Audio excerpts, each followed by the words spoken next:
Ночью к его двери приползли 2 замерзших волчонка. Он знал, если откроет, нарушит все свои правила. Но он не знал главного, что через 2 недели за ними придут люди. И тогда начнется самое страшное. Петр Аркадьевич проснулся около 3 ночи. Не от звука, от ощущения. За долгие годы он научился чувствовать, когда что-то не так. Сначала он слушал ветер, потом услышал другое. Тихий, настойчивый скрежет у самой двери. Он встал без спешки, взял фонарь, по привычке ружье и открыл. Луч света упал вниз. У порога стояли 2 волчата. Маленькие, исхудавшие, покрытые наледью, будто стеклянные. Один жался к косяку, второй стоял прямо перед дверью и смотрел в свет, не моргая, не потому что смелый, просто сил уже не было. Холод ударил в лицо.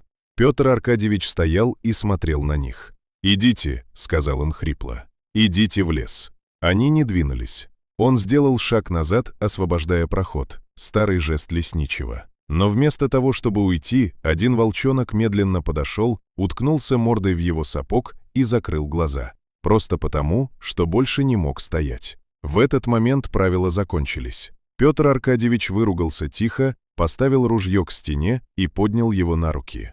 Тот не сопротивлялся, обмяк как тряпка. Второго взял под мышку. Дверь захлопнулась за ними. В доме стало тише. Он расстелил у печки старое одеяло, аккуратно уложил волчат, осмотрел лапы, обморожение. Нагрел воду, работал долго и спокойно, как делал это десятки раз за жизнь. Только раньше не у себя дома. К утру оба дышали ровнее. Он сидел рядом с кружкой кофе и смотрел на них. «Временно», — сказал он вслух. «До утра». Но утром они не ушли. И через день тоже. Через неделю в доме стало не так тихо. Кто-то шевелился у печки, тихо посапывал, иногда скребся в дверь уже изнутри. Волчата окрепли, начали есть, двигаться, изучать дом. Он не давал им имен. Сначала. Потом один стал серый, другой хромой. Он делал вид, что это просто удобство. Но это уже была привязанность. Через 2 недели у ворот остановилась машина.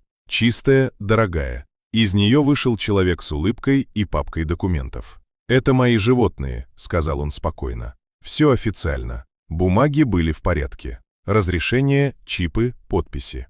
По закону все чисто». Петр Аркадьевич прочитал до конца и вернул. «Я уточню», — сказал он. Позже он позвонил знакомому. Тот объяснил просто.